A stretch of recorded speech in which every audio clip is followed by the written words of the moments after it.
जय हिंद दोस्तों, आप सभी का दीपक एजुकेशन प्रयागराज में स्वागत एवं अभिनंदन है। तो फ्रेंड्स, मैं पिछली क्लास में आप लोगों को अक्षांश और देशांतर के बारे में डिटेल से बताया था। और अक्षांश और देशांतर से संबंधित जो प्रश्नोत्तरी थी, मतलब आज तक जो भी प्रश्न पूछे गए हैं, वो चाहे आईएएस में हो या पीसीएस में हो, सभी प्रश्नों का आंसर भी मैं यानी प्रश्नोत्तरी के माध्यम से सॉल्व भी करवाया था।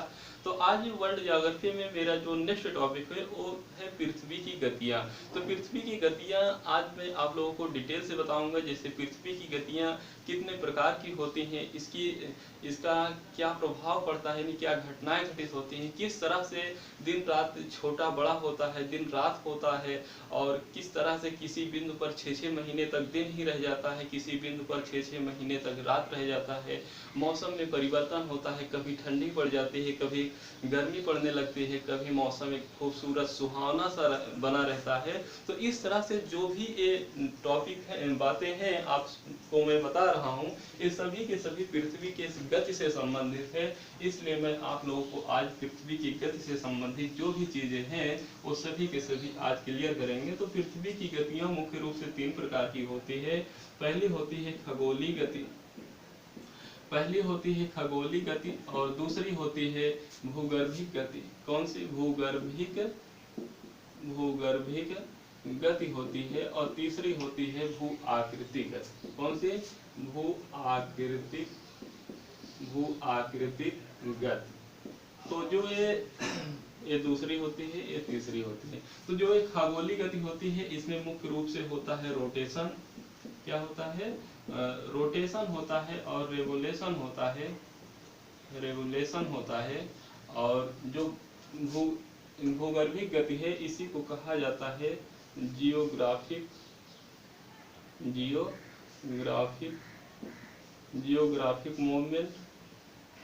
मूवमेंट।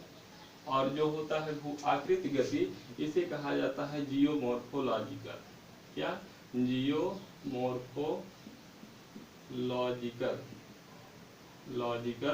मूवमेंट।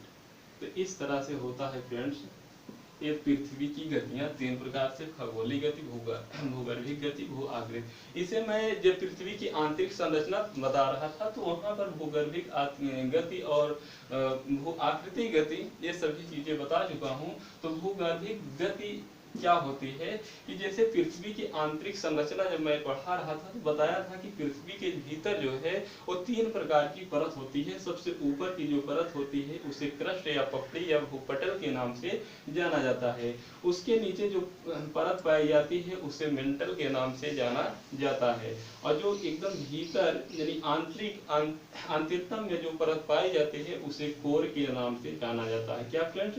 कोर के नाम से जाना जाता है। तो जो ये ऊपर वाली परत है यानी क्रस्ट वाली परत है, ये क्या कर रही है? मूवमेंट कर रही है। क्या कर रही है? मूवमेंट कर रही है, यानी कि गति कर रही है। और इसके अपेक्षा जो ये मेंटल वाली परत है, ये इसके अपेक्षा धीमी गति कर रही है। और मेंटल वाली की अपेक्षा ये जो कोर वाली परत है, ये इससे भी धीमी, मतलब कि सबसे धीमी कोर वाली परत गति कर रही है, इससे ज्यादा मेंटल वाली गति कर रही है, इससे भी ज्यादा क्रस्ट या पपड़ी कर रही है। तो क्रस्ट और पपड़ी आपको मैं बताया था कि जो दुर्बलता मंडल है उसी के ऊपर क्या कर रही है? मूवमेंट कर रही है, यानी गति कर रही है। तो इस तरह से पृथ्वी के भीतर भी गतियां हो रही हैं। वो भी कैसे? कोर में धीमी हो रही है, मेंटल में अधिक तेज हो रही है, और क्रस्ट या पपड़ी में सर्वाधिक तीव्र गति हो रही है, तीव्र मूवमेंट हो रही है। फिर पृथ्वी के भीतर की भूगर्भिक, गर्भिक का मतलब यही है कि पृथ्वी के गर्भ में जो गति कर रही है उसी को भूगर्भिक गति कहा जाता है। तो जब ये भूगर्भिक गति होती है तो इससे क्या होता है कि जब ये सॉरी तो इसे जियोथर्मल एनर्जी निकलती है। क्या फ्रेंड्स? जियोथर्मल एनर्जी का निर्माण होता है। जियोथर्मल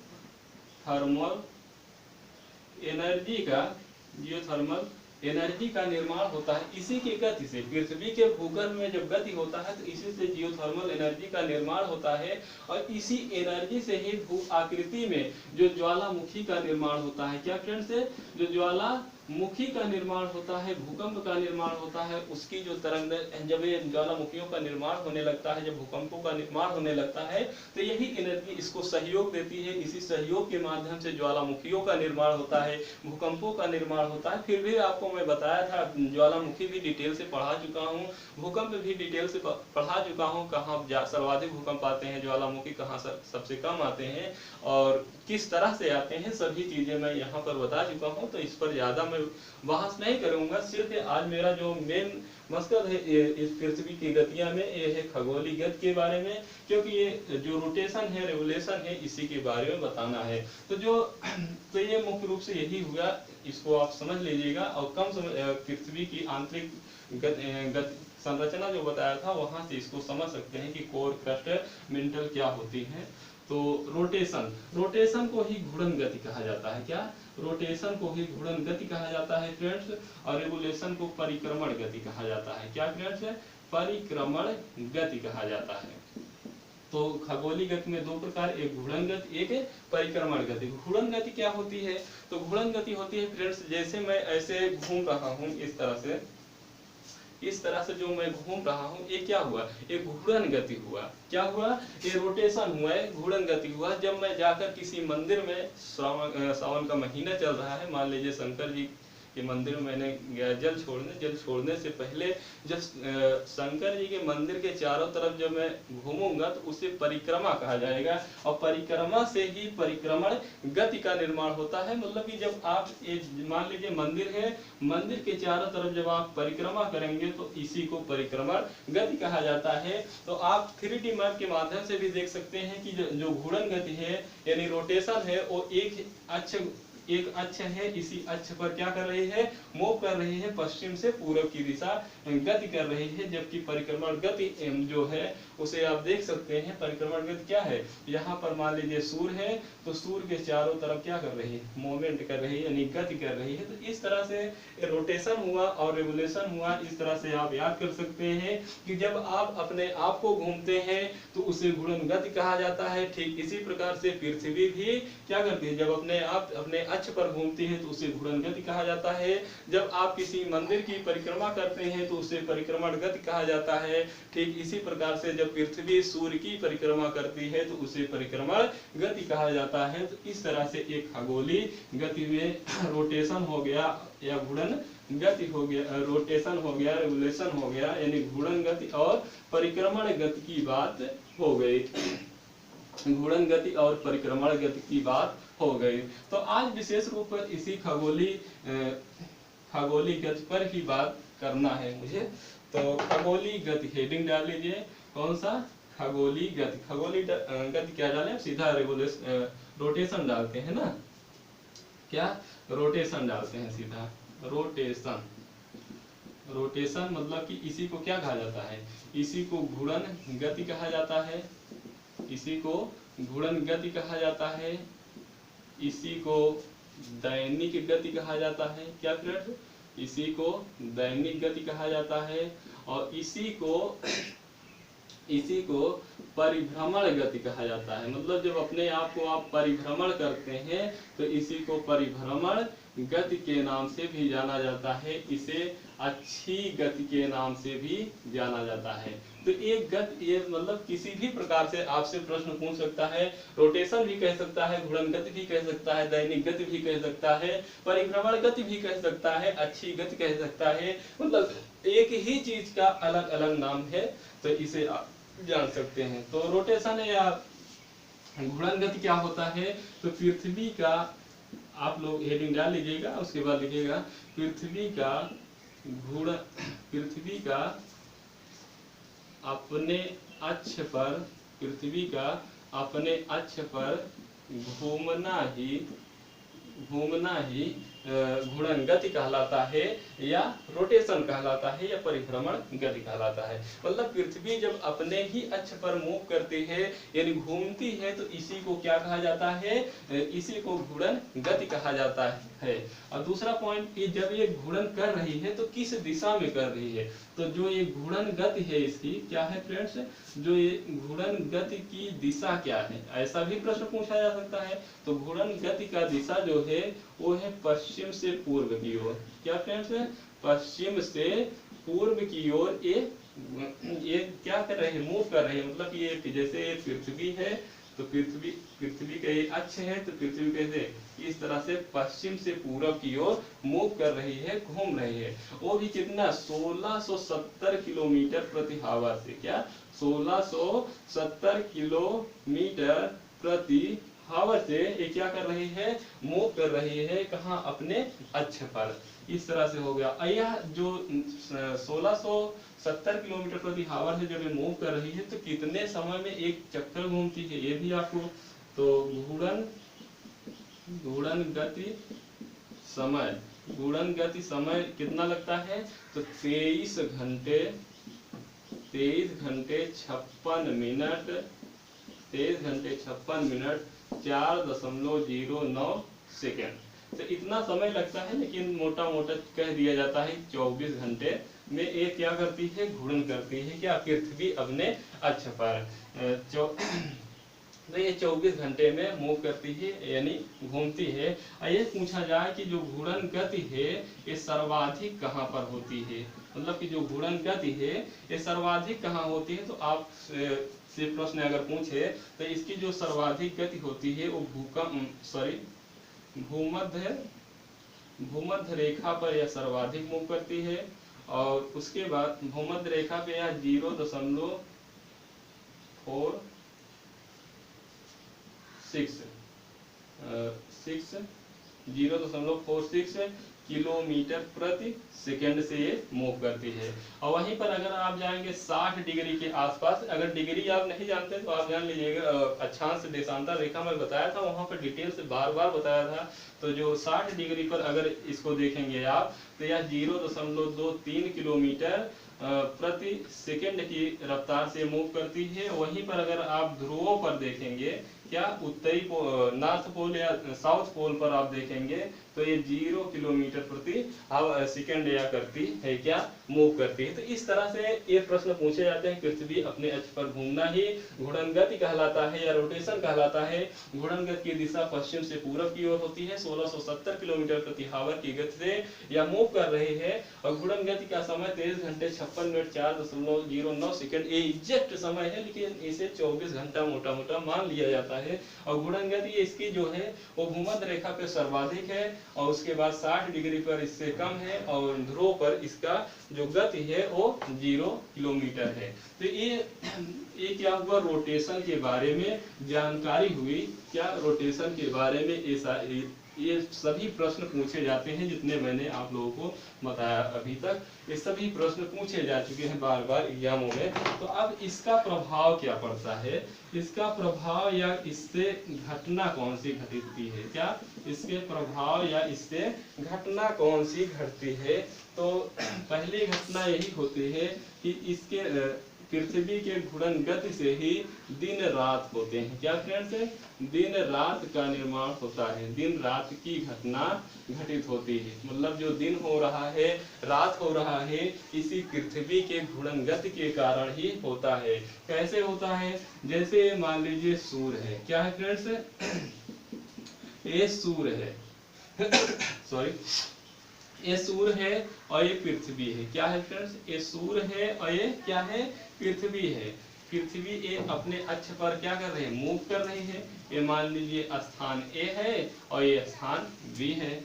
ठीक इसी प्रकार से मान लीजिए फ्रेंड्स, ये क्या है, सूर्य है, सन सूर्य है, और ये पृथ्वी है। पृथ्वी अपने अक्ष पर क्या घूम रही है। ये स्थान मान लीजिए बी है और ये स्थान ए है। तो जब सूर्य के सामने, जब सूर्य के प्रकाश की किरणें ए पर पड़ रही है, सूर्य की प्रकाश की किरणें कहाँ पर पड़ रही है, ए स्थान पर पड़ रही है, तो यहाँ पर क्या होगा, यहाँ पर क्या होगा, यहाँ पर दिन रहेगा। जब सूर्य की किरणें ए स्थान पर पड़ रही है तो यहाँ पर क्या रहेगा, दिन रहेगा। क्या रहेगा, दिन रहेगा। और जहां पर नहीं पड़ेगी वहां पर अंधेरा बना रहेगा, तो वहां पर क्या होगी, रात होगी। मतलब यहाँ ए स्थान पर उजाला रहेगा सूर्य की किरणों से, तो इसी को दिन कहा जाएगा। जिस स्थान पर पृथ्वी के दूसरे अक्ष पर जहां पर उजाला नहीं रहेगा सूर्य की किरण को, उसे रात कहा जाएगा। ठीक इसी प्रकार से मान लीजिए ये पृथ्वी क्या घूमते घूमते स्थान भी सामने आ गया सूर्य के, और ए वाला स्थान पीछे चला गया। तो सूर्य के सामने जब बी वाला स्थान आ जाएगा तो यहाँ पर क्या होगा, यहाँ पर दिन होगा, और ए वाले स्थान पर क्या होगा, रात होगा। क्यों रात होगा, क्योंकि जो सूर्य की किरणें पड़ रही है वो स्थान ए पर पड़ रही, बी पर पड़ रही है, बी पर क्या उजाला बना हुआ है, इसलिए यहाँ पर दिन होगा, और ए पर पड़ ही नहीं रही है सूर्य की किरणें, तो यहाँ पर अंधेरा बने रहेगा, इसी को रात कहा जाएगा, नाइट कहा जाएगा। तो इस तरह से आप उदाहरण से समझ सकते हैं। जैसे मान लीजिए आप एक लाइट लीजिए, एक लाइट लीजिए और लाइट को ऐसे रख दीजिए, और एक गेंद सामने रख दीजिए, बॉल फुटबॉल कुछ भी रख दीजिए, और आप देखेंगे लाइट का जो प्रकाश पड़ेगा तो सामने वाले पर पूरा का पूरा उजाला बने रहेगा, लेकिन इस बॉल के पीछे आप देखेंगे तो अंधेरा बने रहेगा। ठीक इसी प्रकार से फ्रेंड्स, जब पृथ्वी मूव कर रहती है, गति करती रहती है, तो जो स्थान सूर्य के सामने होता है वहां पर सूर्योदय होता है, वहां पर दिन रहता है। जो स्थान सूर्य के विपरीत दिशा में, पृथ्वी का जो हिस्सा विपरीत दिशा में होता है, वहां पर क्या रात होती है। मतलब कुल मिलाकर आप इतना कह सकते हैं कि पृथ्वी के घूमने के क्रम में जो पृथ्वी का जो हिस्सा सूर्य के सामने होता है वहां पर दिन होता है, जो हिस्सा सूर्य के पीछे होता है वहां पर रात होती है। तो इस तरह से दिन और रात की घटनाएं घटित होती हैं। दूसरा पॉइंट है फ्रेंड्स, अब केंद्रीय बल का निर्माण होता है। क्या, अब केंद्रीय बल का निर्माण होता है, अब केंद्रीय बल का निर्माण होता है, अब केंद्रीय बल का निर्माण होता है। कैसे होता है, ये मान लीजिए क्या है, ये पृथ्वी है। क्या है फ्रेंड्स, ये पृथ्वी है। तो पृथ्वी का एक केंद्र है, मान लीजिए क्या है, पृथ्वी का केंद्र है। पृथ्वी खूब तेजी से घूम रही है, मूव कर रही है। तो पृथ्वी के केंद्र से जो ये पृथ्वी के अंदर वाला जो ये बल है, इसे अभिकेंद्री बल कहा जाता है। क्या फ्रेंड्स, इसे अभिकेंद्री बल कहा जाता है। लेकिन पृथ्वी के बाहर जो बल लग रहा है, पृथ्वी के बाहर जो बल लग रहा है, इसी को अपकेंद्री बल कहा जाता है। पूछा जाता है कि पृथ्वी पर सर्वाधिक अपकेंद्री बल कहाँ पर होता है, मतलब भूमध्य रेखा पर होता है, या ध्रुव पर होता है, या 60 डिग्री पर होता है। तो आप इस तरह से समझ सकते हैं। जैसे ये मान लीजिए पृथ्वी है, पृथ्वी का ये क्या है, भूमध्य रेखा है, ये मान लीजिए कर्क रेखा है, ये मकर रेखा है, ये पृथ्वी का ध्रुव है, ये भी पृथ्वी का दक्षिणतम ध्रुव है। तो मान लीजिए यहीं पर मैं आपको एक पथ बना दे रहा हूँ। क्या पथ बना दे रहा हूँ, यहीं पर एक पथ बना दे रहा हूँ। पथ पर आपको क्या करना है कि 24 घंटे में यहाँ पर भी एक चक्कर लगाना है, यहाँ पर भी एक चक्कर लगाना है, यहाँ पर भी एक चक्कर लगाना है, यहाँ पर भी एक चक्कर लगाना है, और यहाँ पर भी एक चक्कर लगाना है। मान लीजिए 5 व्यक्ति अपने अपने स्थानों पर बैठ गए, एक व्यक्ति यहाँ पर खड़ा हो गया, एक यहाँ, एक यहाँ, एक यहाँ, एक यहाँ। अब सभी को 24 घंटे में ही एक चक्कर पूरा का पूरा लगाना है। क्यों, क्योंकि पृथ्वी की जो मूवमेंट होती है, गति होती है, वो 24 घंटे में अपने अक्ष पर एक चक्कर घूमती है।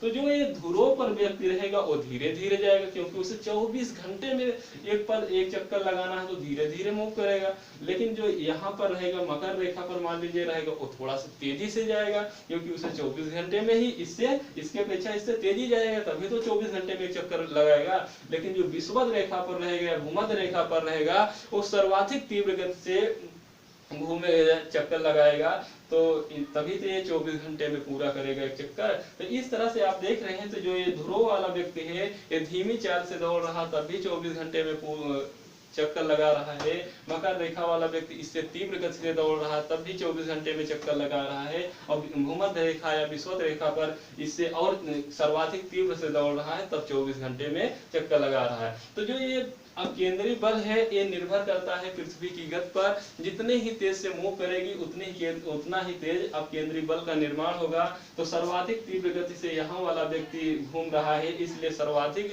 अब केंद्रीय बल का निर्माण कहाँ पर होगा, भूमध्य रेखा या विषुवत रेखा पे। और सबसे कम कहाँ पर होगा, तो ध्रुव पर। तो इस तरह से आप अपकेंद्रीय बल और अपकेंद्रीय बल भी समझ सकते हैं। इसके अलावा फ्रेंड्स, इसकी जो अगली घटनाएं है वो है ज्वार भाटा का। क्या है फ्रेंड्स? ज्वार भाटा का निर्माण भी पृथ्वी के घूर्णन गति से ही होता है। पृथ्वी के घूर्णन गति से ही किसका होता है फ्रेंड्स?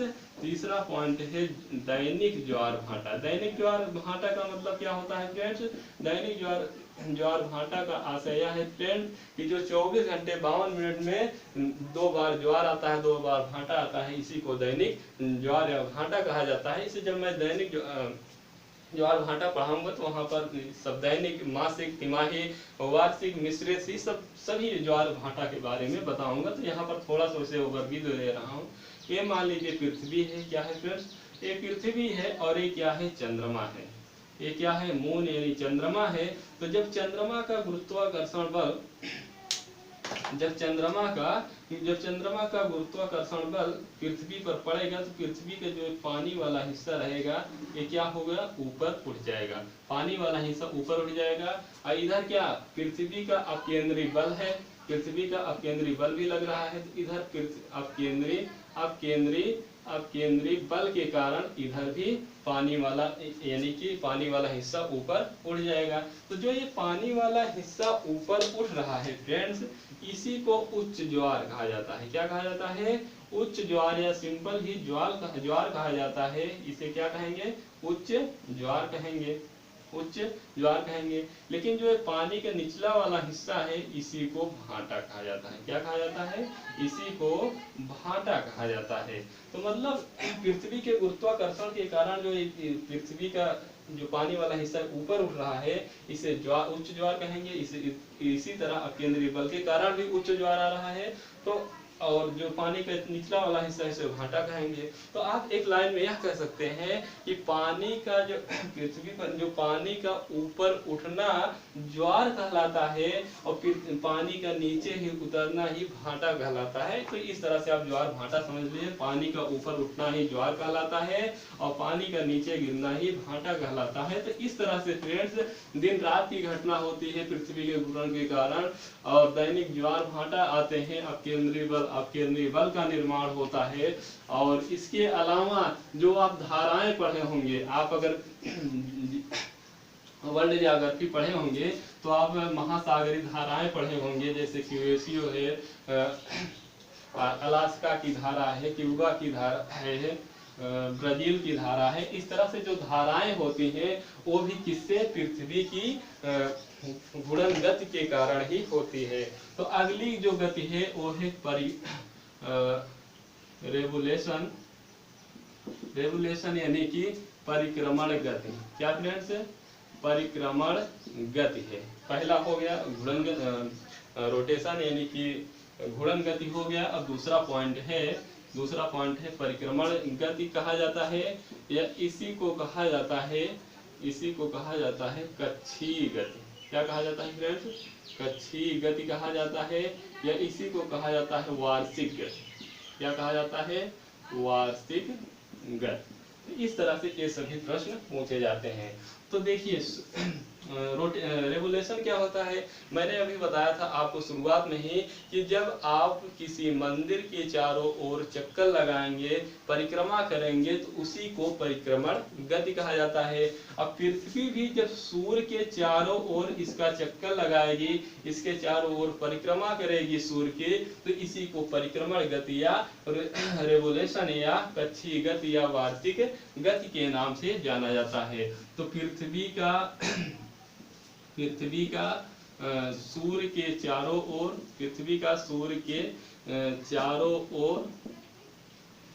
परिक्रमा करना ही क्या कहलाता है?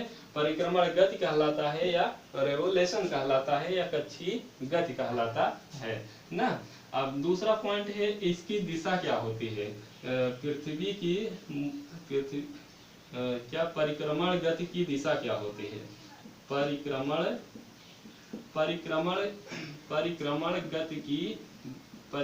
गति की दिशा क्या होती है? अगर यह पूछा जाए तो क्वेश्चन बार बार पूछा गया है कि जो परिक्रमण गति की एक दिशा है एक घड़ी के विपरीत दिशा में परिक्रमा करती है। क्या? घड़ी के विपरीत दिशा में ये क्या करती है? परिक्रमा करती है। और परिक्रमा करती है तो इसका कोई ना कोई स्पीड होगा। तो स्पीड इसकी ये है कि ये 29 दशमलव, परिक्रमण गति आप लिख सकते हैं, परिक्रमण गति आप लिख सकते हैं 29.8 किलोमीटर प्रति सेकेंड, या इसी को आप कह सकते हैं 1,07,000 किलोमीटर प्रति आवर। ये हावर में है फ्रेंड्स, ये सेकंड मतलब 29.8 किलोमीटर प्रति सेकंड से गति से यह सूर्य के चारों ओर क्या कर रही है, परिक्रमा कर रही है। या इसी को 1,07,000 किलोमीटर प्रति हावर, ये घंटे में है, मतलब प्रति घंटे ये पृथ्वी के चारों ओर घूम रही है, मूव कर। इसको घूमने या मूव करने में पृथ्वी सूर्य के चारों ओर, पृथ्वी को सूर्य के चारों ओर चक्कर लगाने में समय कितना लगता है, तो 365 दिन 5 घंटे 48 मिनट 46 सेकेंड। क्या फ्रेंड्स, 46 सेकेंड। तो ये प्रश्न पूछा जाता है, एग्जैक्ट पूछा जाता है कि 365 दिन 5 घंटे 48 मिनट 46 सेकेंड में पृथ्वी सूर्य के चारों ओर एक परिक्रमा करती है। और इसी को मोटा मोटा 365 दिन 6 घंटे कह दिया जाता है। और इसी को क्या कहा जाता है, एक वर्ष कहा जाता है। इसीलिए इस गति को वार्षिक गति के नाम से भी जाना जाता है। जो ये 6 घंटे का समय बच जा रहा है 365 दिन के बाद, ये चौथे साल पर जोड़ दिया जाता है। उसी वर्ष को लीप ईयर या लीप अधिवर्ष का के नाम से जाना जाता है। वो जो एक महीने का 24 घंटे का जो दिन होता है वो फरवरी माह में जोड़ दिया जाता है। इसीलिए लीप वर्ष का जब वर्ष होता है, जैसे 2020 की फरवरी आप देख लीजिएगा तो 29 दिन की थी, लेकिन आप 2019 की फरवरी देखेंगे तो क्या 28 दिन की ही होगी। तो हर चौथे वर्ष की जो फरवरी होती है लीप वर्ष की, वो 29 दिन की होती है, इसी समय के कारण ही होती है। अब ये हो गया पृथ्वी के सूर्य के चारों ओर घूमना ही क्या परिक्रमण गति हो गया। पृथ्वी की गति, परिक्रमण गति इसकी 29.8 किलोमीटर प्रति सेकेंड, और यह 365 दिन 5 घंटे और क्या 48 मिनट में यह घूमती है। तो इस तरह से ये प्रश्न हो गए। अब इससे क्या होते हैं, घटनाएं क्या क्या घटित होती हैं ये मैं बताऊंगा। तो पहली घटना यही घटित होती है फ्रेंड्स, पहली घटना इसकी यही घटित होती है कि उपसौर और अपसौर की घटना घटित होती है। क्या फ्रेंड्स, उपसौर और अपसौर आप सुने होंगे, उपसौर अपसौर आप सुने होंगे, दिन रात का छोटा बड़ा होना, ये सभी घटनाएं घटित इसी से होती हैं। तो पॉइंट पॉइंट मैं बताऊंगा। तो उपसौर और अपसौर की घटना घटित होती है। देखिए ये मान लीजिए क्या है, ये सूर्य है, ये फ्रेंड्स क्या है, ये सूर्य है। सूर्य के चारों ओर क्या कर रही है, पृथ्वी जो है वो क्या कर रही है, मूव कर रही है, यानी चक्कर लगा रही है। तो पृथ्वी के चारों ओर जब ये मूव कर रही है, एक कक्षा का निर्माण होता है, एक कक्षीय क्षेत्र का यानी कक्षा का निर्माण होता है। इसीलिए इसे कक्षीय गति भी कहते हैं। तो जब ये सूर्य के चारों ओर परिक्रमा करती है सूर्य का, तो यह सूर्य के कभी नजदीक होती है तो कभी सूर्य के दूर होती है। ये आपको क्लियर हुआ। अब भाई सूर्य की परिक्रमा कर रही है तो कभी दूर हो सकता है और कभी नजदीक हो सकता है। जब सूर्य के नजदीक होता है, तो इसी को उपसौर कहा जाता है। क्या कहा जाता है फ्रेंड्स, उपसौर कहा जाता है। लेकिन जब सूर्य से बिल्कुल दूर होती है पृथ्वी तो इसे अपसौर कहा जाता है। क्या कहा जाता है, इसे अपसौर कहा जाता है। और यह जो अपसौर की घटना घटित होती है यह 4 जुलाई को घटित होती है, और जबकि उपसौर की घटना जो घटित होती है वो 3 जनवरी को घटित होती है। तो इस तरह से आप याद कर सकते हैं, जो उपसौर की घटना घटित होती है 3 जनवरी को, यानी पृथ्वी सबसे नजदीक होती है, और पृथ्वी जब सबसे दूर होती है सूर्य से तो वह 4 जुलाई का दिन होता है। उसी घटना को क्या कहा जाता है, अपसौर। एक्चुअली में कोई घटना ही घटित होती है या जब दूर होती है तो उसे उपसौर के नाम से जाना जाता है सूर्य से, और जब सूर्य से सर्वाधिक लगे रहती है पृथ्वी तो इसे उपसौर के नाम से जाना जाता है, और सूर्य से जब सर्वाधिक दूर पर होती है तो इसे अपसौर के नाम से जाना जाता है। तो पहला चीज यही हो गया, पहला पॉइंट कि उपसौर और अपसौर की घटना घटित होती है। किससे, उपसौर और अपसौर से घटना घटित होती है रेवुलेशन से। अब इसकी परिक्रमण स्थितियां क्या होती हैं उसे मैं बता दूं, तब आपको मौसम परिवर्तन बताऊं। तो परिक्रमण की परिस्थितियां, परिक्रमण की स्थितियां कह सकते हैं आप, क्या कहेंगे? परिक्रमण की स्थितियां कह सकते हैं, या हाँ, परिक्रमण की स्थितियां कह सकते हैं आप। परिक्रमण की स्थितियां यानी परिक्रमण की कौन कौन सी स्थिति हो सकती है? तो परिक्रमण की स्थिति दो मुख्य रूप से हो सकती है। एक को कहा जाता है संक्रांति, क्या फ्रेंड्स? संक्रांति, या इसी को आयनांत कहा जाता है। क्या फ्रेंड्स? इसी को आयनांत कहा जाता है। और दूसरा होता है विषु। क्या होता है? विषु होता है। तो जो ये संक्रांति होता है या आयनांत होता है, ये दो प्रकार का होता है फ्रेंड्स। एक होता है कर्क संक्रांति, कौन सा? कर्क संक्रांति होता है। और दूसरा होता है मकर संक्रांति, कौन सा? मकर संक्रांति होता है। मकर संक्रांति या आयात होता है। जो एक कर्क संक्रांति होता है, इसी को ग्रीष्म आयनांत कहा जाता है। इसी को ग्रीष्म आयनांत कहा जाता है। और जो ये मकर संक्रांति होता है, इसी को क्या कहा जाता है? इसी को कहा जाता है शीत आयनांत। यह प्रश्न पूछा गया है बार बार, इसीलिए मैं बता दे रहा हूँ। और जो एक कर्क संक्रांति की घटना है 21 जून को होती है। और जो मकर संक्रांति की घटना है, यह कब होती है फ्रेंड्स? यह कब होती है? तो 22 दिसंबर को होती है। तो इस तरह से ये हो गया। इसके आगे भी अभी मैं बताऊंगा, तो पहले इसे बता देता हूँ। कौन सा? विषु। तो पहले आपको विषु बता देता हूँ। विषु भी दो प्रकार की होती है। एक शरद विषु होता है, और दूसरा कौन सा विषु होता है फ्रेंड्स? तो दूसरा होता है बसंत विषु। कौन सा? बसंत विषु। शरद विषु और दूसरा कौन सा? बसंत विषु होता है। तो जो शरद विषु होता है, इसी को पतझड़ विषु भी कहा जाता है। क्या कहा जाता है? इसी को पतझड़ विषु भी कहा जाता है। और जो बसंत विषु होता है, इसे सुहावना वाला मौसम कहा जाता है। क्या? सुहावना मौसम कहा जाता है। क्या? सुहावना मौसम कहा जाता है। और शरद विषु की जो घटना घटित होती है, ये 23 सितंबर को होती है। कब होती है फ्रेंड्स? ये 23 सितंबर को होती है। जबकि बसंत ऋतु वाला 21 मार्च को होता है। यह प्रश्न बार बार पूछा गया है एग्जामों में। तो इस तरह से ये क्या होती है? पृथ्वी के परिक्रमण करने की स्थितियां चार प्रकार से होती हैं। कर्क संक्रांति, एक मकर संक्रांति, एक शरद विषु, एक बसंत विषु। तो इसे अब मानचित्र से आपको मैं बताऊंगा। जैसे ये क्या है? ये जैसे एक फ्रेंड्स क्या है? ये सूर्य है। ये क्या है? ये फ्रेंड्स एक सूर्य है। सन यानी सूर्य है। और इसको आप मान लीजिए, सूर्य क्या कर रहे हैं? पृथ्वी के चारों ओर परिक्रमा कर रहे हैं ना। सूर्य पृथ्वी के चारों ओर परिक्रमा कर रही है।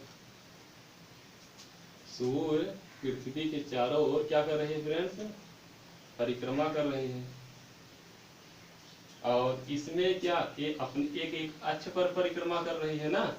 ये क्या कर रही है? एक अक्ष पर परिक्रमा कर रही है। और इसी अक्ष पर एक क्या, 3 प्रकार की रेखाएं होती हैं। कितने प्रकार की? 3 प्रकार की रेखा होती है। इस बीच वाली रेखा को क्या कहा जाता है? तो इस बीच वाली रेखा को भूमध्य रेखा या इसी को विषुवत रेखा कहा जाता है। ऊपर के रेखा को कर्क रेखा कहा जाता है, 23.5 डिग्री पर है। और नीचे वाली रेखा को क्या कहा जाता है? तो नीचे वाली रेखा को मकर रेखा के नाम से जाना जाता है, शायद 23.5 डिग्री दक्षिण। ये नॉर्थ पोल है। नॉर्थ पोल मतलब समझ रहे हैं ना, उत्तरी ध्रुव। और ये क्या है? साउथ पोल है, यानी कि दक्षिणी ध्रुव। ठीक इसी प्रकार से ये नॉर्थ पोल है और ये साउथ पोल है। और यहाँ पर 3 प्रकार की रेखाएं खींची गई हैं, 1, 2 और 3। ठीक यहाँ भी 3 प्रकार से, 1, 2, 3। कर्क मकर विषुवत ना। यहाँ भी 3 प्रकार से, 1, 2 और 3। वही तीनों रेखाएं यही सेम स्थितियां इन सभी मानचित्र में है। क्यों? क्योंकि पृथ्वी तो एक ही है ना, इसे अलग अलग स्थान पर दर्शाया गया है दिखाने के लिए एक ऐसे इस तरह से होते हैं परिवर्तन। अब देखिएगा, अब जैसे मान लीजिए ये सूर्य है, सूर्य की किरण जब सीधा पड़ेगी कहाँ पर? मकर रेखा। जब सीधा पड़ेगी मकर रेखा पर, जब सीधा सीधा पड़ेगी कहाँ पर? मकर रेखा पर, तो यहाँ पर क्या होगा? जब सीधा सीधा मकर रेखा पर सूर्य की किरणें पड़ती हैं तो इसी स्थिति को तो इसी स्थिति को क्या कहा जाता है? शीत आयान। क्या कहा जाता है? शीत आयान। शीत आयान कहा जाता है। और यह घटना कब घटित होती है? तो 22 दिसंबर को घटित होती है। कब फ्रेंड्स? 22 दिसंबर को घटित होती है। और इस समय जो मकर रेखा होती है, यहाँ पर क्या होता है? गर्मी का मौसम होता है। क्या? मकर रेखा पर क्या होता है? मकर रेखा या दक्षिणी गोलार्ध में क्या होता है? दक्षिणी गोलार्ध में क्या होता है? तो गर्मी होता है।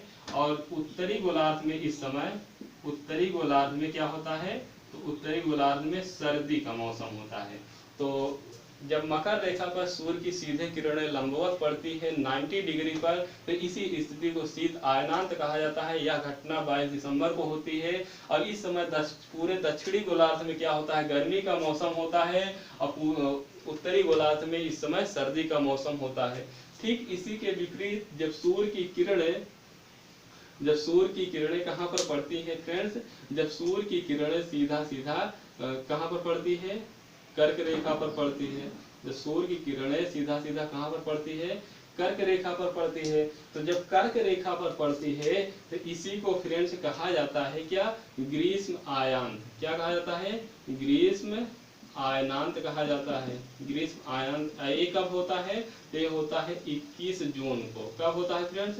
21 जून को। ये वाली स्थिति 21 जून को क्या होता है? ग्रीष्म आयनांत होता है। और यहाँ पर क्या होता है कि सूर्य की जो किरणें होती है वो सीधे सीधे कर्क रेखा पर पड़ती है, लंबवत सीधा एकदम कर्क रेखा पर पड़ती है। इस समय क्या होता है? जो उत्तरी गोलार्ध होता है, क्या होता है फ्रेंड्स? जो उत्तरी गोलार्ध होता है यहाँ पर गर्मी का मौसम होता है। क्या होता है? गर्मी का मौसम होता है। जबकि इस समय दक्षिणी गोलार्ध में क्या होता? दक्षिणी गोलार्ध में सर्दी का मौसम होगा। तो इस प्रकार से आप समझ सकते हैं जब शीत आयनांत होता है तो दक्षिणी गोलार्ध में गर्मी का मौसम होगा और उत्तरी गोलार्ध में सर्दी का। जबकि जब कर्क रेखा पर लंबवत चमकता है यानी ग्रीष्म आयनांत होता है तो उत्तरी गोलार्ध में क्या? गर्मी का मौसम होता है। जैसे मई जून में क्या होता है? अपने यहाँ भारत में कर्क रेखा पर ही स्थित है भारत, बीचों बीच कर्क रेखा जाती है। तो यहाँ पर मई जून महीना में क्या होता है? खूब गर्मी पड़ती है ना। तो यहाँ पर क्या? ग्रीष्म आयनांत इसी को कहा जाता है। इसमें क्या? उत्तरी गोलार्ध में पूरा गर्मी ही रहता है। यही सूर्य की किरणें जब कहाँ पर पड़ती है? सीधा का सीधा विषुवत रेखा पर पड़ती है। कब? सीधा सीधा विषुवत रेखा पर पड़ती है। तो इसी को क्या कहा जाता है? इसी को बसंत विषु कहा जाता है। बसंत विषु कहा जाता है। यह घटना 21 मार्च को घटित होती है। यह घटना 21 मार्च को घटित होती है। और जब यही दक्षिणी गोलार्ध में विषुवत रेखा, जब विषुवत रेखा पर इस साइड पड़ता है सीधा सीधा, तो इसे शरद विषु कहा जाता है। क्या कहा जाता है फ्रेंड्स? इसे शरद विषु कहा जाता है। और यह घटना कब घटित होती है? तो यह घटना 23 सितंबर को घटित होती है। क्या? 23 सितंबर को घटित होती है। 23 सितंबर को यह घटना घटित होती है। तो इस तरह से ये हुआ फ्रेंड्स शीत आयनांत, बसंत विषु, शरद विषु और ग्रीष्म आयनांत। अब क्या होता है? दिनों का छोटा बड़ा होता है। दिन क्या होते हैं? छोटे बड़े होते हैं। जब यहाँ पर जब उत्तरी गोलार्ध में जब सूर्य की किरणें पड़ेंगी तो स्वाभाविक सी बात है कि उत्तरी गोलार्ध का जो दिन होगा वो बड़ा होगा और दक्षिणी गोलार्ध का दिन इतनी समय क्या होगा? छोटा होगा ना। यहाँ पर बड़ा होगा तो यहाँ पर छोटा होगा और यहाँ पर जो चीज बड़ा होगा यहाँ पर छोटा होगा। जैसे यहाँ पर क्या होगा? उत्तरी गोलार्ध में दिन क्या होंगे? उत्तरी गोलार्ध में क्या होंगे? दिन बड़े होंगे। क्या होंगे फ्रेंड्स? दिन बड़े होंगे और रातें क्या होंगी? छोटी होंगी। जब दिन बड़ा होगा तो रातें छोटी होंगी ना। क्यों? क्योंकि 24 घंटे में ही पृथ्वी मूव करती है। लेकिन दक्षिणी गोलार्ध जब मकर रेखा पर सूर्य चमकेगा सीधा लंबवत, तो यहाँ पर क्या होगा? यहाँ पर दिन बड़े होंगे, यहाँ पर दिन बड़े होंगे और रातें क्या होंगी, रातें छोटी होंगी। तो इस तरह से आप समझ सकते हैं, मतलब जब दक्षिणी गोलार्ध में दिन चमकेगा तो यहाँ पर क्या दिन बड़ा होगा और रातें छोटे होंगे। लेकिन ये दो स्थितियां आती हैं, एक शरद विषु का और एक बसंत विषु का ऐसी स्थिति आती है कि दिन रात बराबर होते हैं। क्या फ्रेंड्स, दिन रात क्या होते हैं, बराबर होते हैं। क्यों? क्योंकि बसंत विषु और शरद विषु के दौरान सूर्य की किरणें सीधा सीधा लंबवत विषुवत रेखा पर पड़ती है, और जब विषुवत रेखा पर, मान लीजिए विषुवत रेखा पर जब सीधा सीधा पड़ेगी तो यहाँ से इधर भी आधा है, इधर भी आधा, मतलब कि पृथ्वी के बीचों बीच से विषुवत रेखा गुजरी है ना, तो दोनों तरफ क्या होंगे, दिन रात लगभग बराबर होते हैं। क्या होते हैं, दिन रात बराबर होते हैं, बसंत विषु के समय और शरद विषु के समय। अब यहीं से प्रश्न पूछता है कि 6 महीने का दिन 6 महीने की रात कहाँ होती है।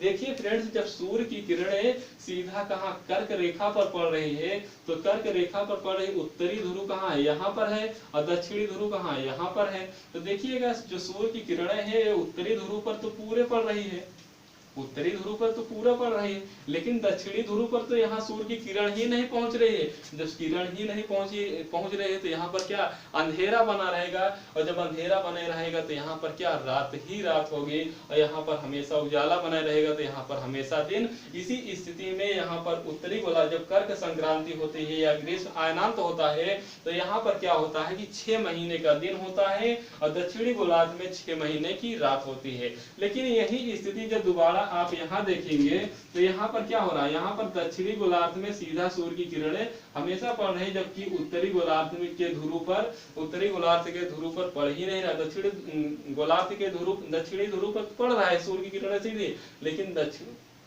सीधी नहीं पड़ रहा है, लेकिन हमेशा पड़ रहा है, क्योंकि ये मकर रेखा पर सीधी लंबवत किरणें पड़ती है दक्षिणी गोलार्ध में। तो यहाँ पर क्या दक्षिणी ध्रुव पर तो हमेशा उजाला रहेगा, लेकिन उत्तरी ध्रुव पर हमेशा उजाला नहीं बना, हमेशा रात ही रहेगा। जब उजाला नहीं रहेगा तो रात ही रहेगा। तो इस स्थिति में शीत आयनांत या मकर संक्रांति के स्थिति में क्या होता है कि दक्षिणी गोलार्ध यानी दक्षिणी ध्रुव पर 6 महीने का दिन होता है और उत्तरी ध्रुव पर 6 महीने का रात होता है। तो जहां पर सूर्य की किरणें चमकेगी, स्वाभाविक बात है वहां पर दिन ही दिन रहेगा, तो वहां पर क्या होगा, इस ध्रुव पर अगर 6 महीने तक दिन रहेगा तो यहाँ पर रात होगी, और यहाँ पर दिन रहेगा तो यहाँ पर रात होगी। तो इस तरह से आप समझ सकते हैं। तो इस तरह से ये चीजें होंगे। यही पर जो मकर संक्रांति और कर्क संक्रांति इस तरह से हो गया। इसे मैं एक ग्राफ के माध्यम से आप लोगों को समझाना चाहता हूँ। ये पूरा का पूरा जो अभी मैं बताया आप 2 मिनट में देखिए, समझ जाएंगे बिल्कुल आसानी से, एकदम सरल भाषा में। क्या बिल्कुल आसानी से सरल भाषा में आप समझ जाएंगे एक ग्राफ के माध्यम से, मात्र एक ग्राफ के माध्यम से। आप जो भी मैं अभी परिक्रमण की स्थितियों में बताया वो सभी के सभी बात आप एक ग्राफ के माध्यम से समझ सकते हैं। जैसे एक क्या है फ्रेंड्स, एक पूरा का पूरा, ये पूरी की पूरी क्या है, अपनी पृथ्वी है। पृथ्वी पर 3 प्रकार की रेखाएं खींची जाती हैं। एक 0 डिग्री की जिसे कहा जाता है भूमध्य रेखा। क्या कहा जाता है, भूमध्य रेखा के नाम से जाना जाता है, या विषुवत रेखा कहा जाता है। एक 23.5 डिग्री उत्तरी में खींची जाती है रेखा, 23.5 डिग्री उत्तर में, इसे कर्क रेखा कहा जाता है। क्या कहा जाता है, कर्क रेखा कहा जाता है। और एक 23.5 डिग्री दक्षिण में खींची जाती है रेखा, इसी को मकर रेखा कहा जाता है। क्या कहा जाता है, मकर रेखा कहा जाता है। तो ये 3 स्थितियां होंगी। देखिए जब सूर्य सीधा सीधा कहां पर, भूमध्य रेखा पर चमकेगा, कब, 21 मार्च को। 21 मार्च को जब सीधा का सीधा भूमध्य रेखा पर चमकेगा, मान लीजिए यहाँ पर सबसे पहले चमक रहा है 21 मार्च को भूमध्य रेखा पर, तो अब क्या होगा कि जो सूर्य होंगे वो उत्तरायण की दिशा जाएगी। उत्तरायण में आप ऐसे ऐसे जाएंगे तो मार्च, अप्रैल, मई, जून आएगा। 21 जून को कहाँ पर चमकेगा, 21 जून को कर्क रेखा पर सूर्य चमकेगा। 21 जून को कर्क रेखा पर सूर्य चमकेगा। उसके बाद जून, जुलाई, अगस्त, सितंबर, अक्टूबर, नवंबर, दिसंबर आएगा। तो 22 दिसंबर को, क्या फ्रेंड्स, सॉरी अगस्त सितंबर भी तो आएगा ना, तो जून, जुलाई, अगस्त, सितंबर, तो 23 सितंबर को फिर दोबारा कहाँ पर, भूमध्य रेखा या विषुवत रेखा पर चमक रहा है सूर्य। उसके बाद ये धीरे धीरे दक्षिणायन की ओर जाते हुए यहाँ पर आएगा 22 दिसंबर। क्या आएगा? 22 दिसंबर को यह सूर्य की किरणें सीधा सीधा मकर रेखा पर चमकेगी और उसके बाद यह फिर कहाँ जाएगी, उत्तरायण की ओर, या आप इधर की ओर से बना सकते हैं। तो ये क्या हो जाएगा, ये 21 मार्च वाली स्थिति बन जाएगी ना, दिसंबर, जनवरी, फरवरी, मार्च। यहाँ भी आप कर सकते हैं, इस तरह से भी आप कर सकते हैं, कोई दिक्कत नहीं है। अब देखिए, जब 21 मार्च और 23 सितंबर को जब भूमध्य रेखा पर सूर्य की किरणें पड़ेंगी तो इस तरह से बीचों बीच है, तो दोनों गोलार्धों में दिन रात बराबर होगा। और 21 मार्च और 23 सितंबर को जब विषुवत रेखा पर सीधे किरणें पड़ रही है तो इसी को विषु के नाम से जाना जाता है। 21 मार्च को बसंत विषु और 23 सितंबर को शरद विषु। देखिए, बसंत विषु जब ठंडी से गर्मी का मौसम धीरे धीरे आने लगता है, मार्च अप्रैल महीने में बढ़िया मौसम सुहावना हो जाता है ना, तो इसी को प्यार का महीना भी कहा जाता है ना, मार्च अप्रैल को। तो यहाँ पर इस समय मौसम एकदम सरल, ना तो गर्मी रहती है ज़्यादा, ना तो ठंडी रहती है, एकदम मौसम सुहाना रहता है। उसके बाद जून, जुलाई, अगस्त, सितंबर के बाद क्या, ठंडी बढ़ने लगती है। तो ठंडी से क्या, शरद याद कर लीजिएगा, 23 सितंबर शरद हो जाएगा। इस तरह से आप याद कर सकते हैं। उसके बाद आप 21 जून को देखेंगे तो आप 21 जून को सीधा कर्क रेखा पर चमकती है और भारत इसी रेखा पर है। क्या है? भारत इसी रेखा पर स्थित है। तो भारत के बीचों बीच से जब ये रेखा गुजरती है तो यहाँ पर क्या, गर्मी का मौसम, जब ये इसी समय दक्षिण गोलार्ध में ठंडे का, जब यहाँ पर गर्मी रहेगा तो यहाँ पर ठंडे रहेगा। फिर यही सूर्य की किरणें जब यहाँ पर सीधा दिसंबर में चमकेगी तो यहाँ पर क्या होगा, यहाँ पर गर्मी मौसम हो जाएगा पूरा दक्षिण गोलार्ध में, इधर ठंडी का मौसम। अब दिन रात बड़ा छोटा कैसे, यहाँ पर चमकेगा तो यहाँ पर दिन ज्यादा बड़ा रहेगा और यहाँ पर दिन बड़ा रहेगा तो रात छोटी रहेगी। इसी समय आप देखेंगे तो इधर क्या होगा, बड़ी रातें रहेंगी, दिन छोटा रहेगा। क्यों? क्योंकि यहाँ पर बड़ा दिन हो रहा है। इसी के विपरीत जब आएंगे 22 दिसंबर को, तो 22 दिसंबर के इस साइड क्या होगा, दक्षिणी गोलार्ध में बड़ा दिन होने लगेगा और क्या, रातें छोटी होने लगेंगी। आप 25 दिसंबर सुने होंगे कि सबसे बड़ा दिन होता है, वैसे समानता माना जाता है। तो क्या होता है, ये क्या, दक्षिणी गोलार्ध में बड़ा दिन होता है। कुछ लोग के समझ में उत्तरायण दक्षिणायन नहीं आता है। देखिए, जब यहाँ से यहाँ 21 मार्च से आप उत्तर की दिशा की ओर जा रहे हैं, ऊपर वाला उत्तर है, नीचे वाला दक्षिण है, तो इसी को उत्तरायण कहा जाता है। और जब आप 21 जून के बाद 23 सितंबर 22 दिसंबर तक आ रहे हैं, ये यहाँ से यहाँ आ रहे हैं तो क्या, दक्षिण की दिशा की ओर आ रहे हैं ना, इसी को दक्षिणायन कहा जाता है। 22 दिसंबर से आप 21 जून तक कहाँ जाएंगे, उत्तर दिशा की ओर जाएंगे, तो इसी को उत्तरायण कहा जाता है। आप एक लाइन में समझ सकते हैं, 22 दिसंबर से जब 21 जून तक आप जाएंगे उत्तर की ओर तो इसी को उत्तरायण कहा जाएगा। और जब आप दक्षिण की ओर आएंगे 21 जून से 22 दिसंबर तक, इसी को दक्षिणायन कहा जाएगा। तो इस तरह से ये फ्रेंड्स पृथ्वी की गतियां हुई और इसी में परिक्रमण से मुख्य रूप से जो दिन का छोटा बड़ा हो रहा है, ये हो रहा है।